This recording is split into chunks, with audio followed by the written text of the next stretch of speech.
보통 집값이 뛸 때는 오르는 가격에 추격 매수를 하면서 자꾸 집값이 상승을 부추기게 됩니다. 그러면서 집값이 뛰게 되겠죠. 그러나 하락 시기에는 그 추격 매수세가 줄어들게 됩니다. 추격 매수세가 완전히 줄어들었습니다. 이제 본격적으로 하락이 시작됐다는 증거일 수 있습니다. 영상 보시기 전에 감사의 말씀 먼저 드리겠습니다. 시작한 지 3개월도 채 안 돼서 이제 구독자 수가 7만이 훌쩍 넘었습니다. 사랑해 주셔서 감사합니다. 집값이 정상화로 흘러가는 이 과정 속에 이 소중한 영상 속으로 여러분을 모시고 지금부터 출발합니다.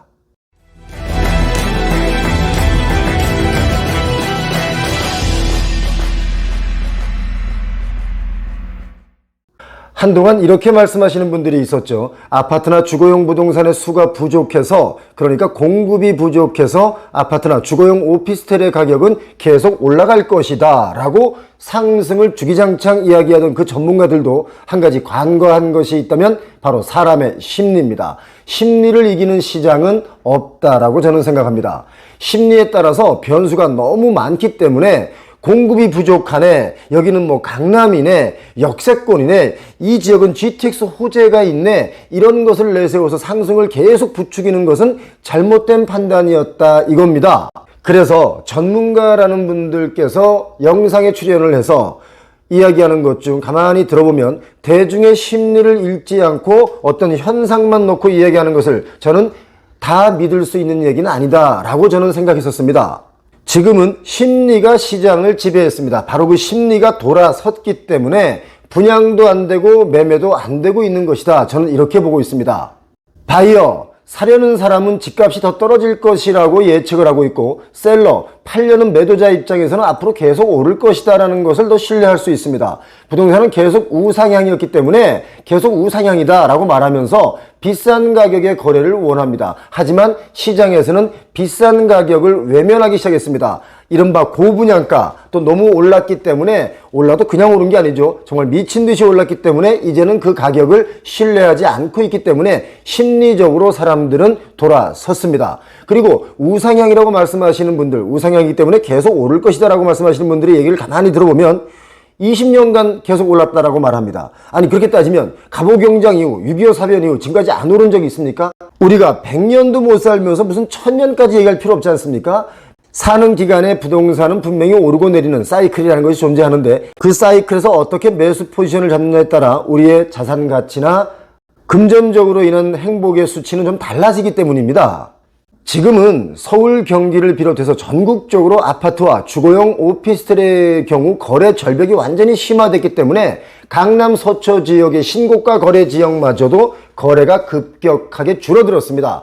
신고가 경신 거래를 보면요, 5월 달에 1085건이었습니다. 그리고 7월 달에는 238건이었습니다. 완전히 줄어들었습니다. 그런데 이게 더 줄었죠. 8월 달에는 59건이 거래가 됐고요. 한 달 전과 비교하면 179건이 덜 거래가 이루어졌습니다. 75%가 감소한 거죠. 그리고 5월보다는 95%가 감소했습니다. 이렇게 아주 큰 폭으로 신고가 경신하는 거래도 감소하고 있습니다. 이제 부동산을 제대로 보기 시작한 겁니다. 자, 그림으로 보시면 더욱더 이해가 쉬울 겁니다. 5월 달에는 이렇게 거래가 이루어졌습니다. 그런데 8월 달에는 완전히 이렇게 꺾어졌습니다.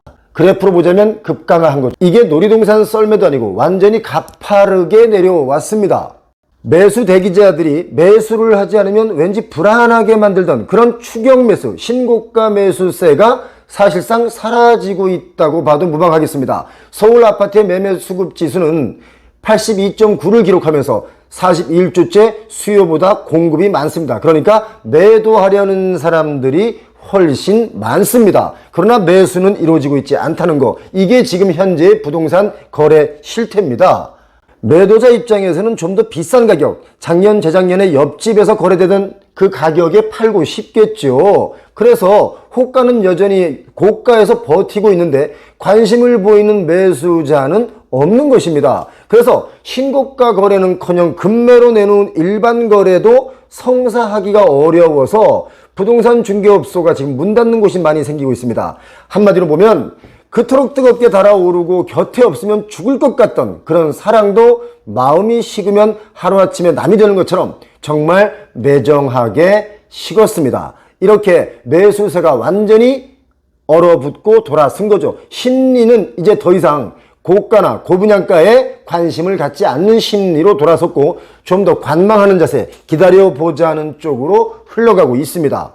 심지어 강남 도곡동, 서초 반포마저 주저앉기 시작했는데요. 그렇다면 다른 지역은 오죽하겠습니까? 여지없이 매수세는 완전히 사라지고 있습니다.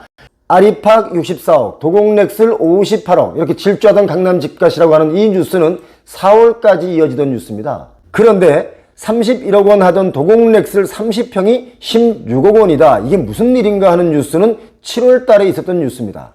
가족거래 아니었다. 도곡렉슬 16억 반토막 실거래가의 진실, 중앙일보에서 나온 이야기인데요. 이것도 역시 7월 달에 나온 뉴스입니다. 이제 이렇게 4월과 5월을 기점으로 완전히 추경 매수세마저 사라졌다. 지금 집을 안 사면 좋은 아파트는 내가 놓치겠다. 이런 생각들마저 사라지기 시작한 거죠. 이 일례로 강남구 도곡동에 있는 도곡렉슬 아파트 134제곱미터는 지난달 2일에 42억 3천만 원에 거래가 됐습니다. 21층이요. 그런데 그 전 직전 최고가가 49억 4천만 원이었습니다. 그러니까 7억 원 이상 저렴하게 가격이 내려온 거죠. 그러나 저렴하게 7억 원이 내려왔다고 하더라도 2년 전, 3년 전 수준에 비해서는 역시 2배가 뛰어 있는 상황입니다. 아직까지 진정세를 찾으려면 좀 멀었다. 이런 생각이 드는 거죠. 그리고 서초구 잠원동의 아크로 리버뷰 신반포 역시 전용 78제곱미터 지난 7월에 신고가 43억 8천만 원을 찍었습니다. 비싸도 굉장히 비싸죠. 이 아파트 역시 최고가 대비 3억 원 이상 낮은 40억 5천만 원에 거래가 됐습니다. 이제 신고가를 추경 매수하던 그 자본가들도 이제는 돌아서기 시작했다. 부동산을 제대로 보기 시작했다. 이렇게 보시는 게 정확한 판단일 수 있습니다. 자, 그렇다면 분양시장은 어떨까요? 분양할 때 고가로 분양을 해도 분양만 하면 대박을 치던 이른바 하이엔드 오피스텔도 30%도 분양이 안 되어서 반가격으로 떨이 분양을 해야 할 판입니다. 강남 요지의 땅에서도 분양이 안 되기 때문에 1년 넘게 분양물을 사줄 사람을 찾지 못해서 여기도 어쩌면 반값 세일을 준비할 판입니다. 이렇게 장소를 가리지 않습니다. 분양시장은 이제 초토화돼 가고 있고요. 이제 부동산 외면의 시대가 온 게 아닌가 하는 생각마저 듭니다. 시장 지배자는 판매자가 아니라 시장 지배자는 매수자로 돌아섰습니다. 매수 우위 시장이 되고 있는 거죠. 부동산 거래는 원론적으로 말씀드리면 뭐 다른 재화도 좀 비슷하겠지만 수요와 공급이 맞아야 되는데 팔려는 매도자, 그러니까 공급이 많아도 사려는 수요가 없으면 거래는 자연스럽게 거래가도 하락하는 것입니다. 집값이 떨어지는 소리가 처음에는 믿기지 않았지만 여기저기서 떨어진다 하락한다 소리가 들리니까 제게 자꾸 집을 언제 사면 되냐고 물어보시는 분들이 상당수가 계시는데요. 사실 솔직하게 말씀드리면 집을 언제 사야 되는지 저도 잘 모릅니다. 다만 이번 하락은 예전보다는 깊고 길 것이다 라는 정도는 저희가 빅데이터 분석을 통해서 알 수 있었는데요.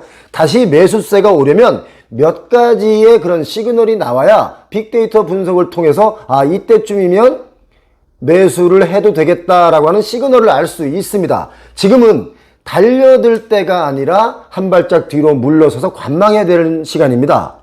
아무리 입지가 좋은 강남이라고 한들 달려들지 않으시길 바랍니다. 물론 돈의 여유가 많고 돈을 물쓰듯 써도 돈이 계속 남아 돌아서 그걸로 벽지를 쓴다고 하는 분들이 계신다면 뭐 지금 고가에 사도 아무도 안 말립니다. 오히려 고맙죠. 사주세요 라고 말씀드리고 싶습니다.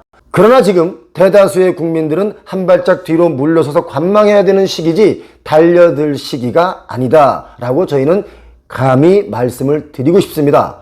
저희 표영호TV를 계속 시청하시면서 함께 해주시면서 언제 매수를 하면 좋은지 그때를 저희와 함께 가늠해 보시는 것을 추천드리겠습니다. 여러분, 위기는 항상 기회를 만들기도 합니다. 기회는 잡는 사람의 몫입니다. 그러나 이 기회도 정보가 있고 시장의 흐름을 읽을 줄 알아야 기회가 기회인 줄 알 수 있습니다. 여러분, 우리 같이 가십시다.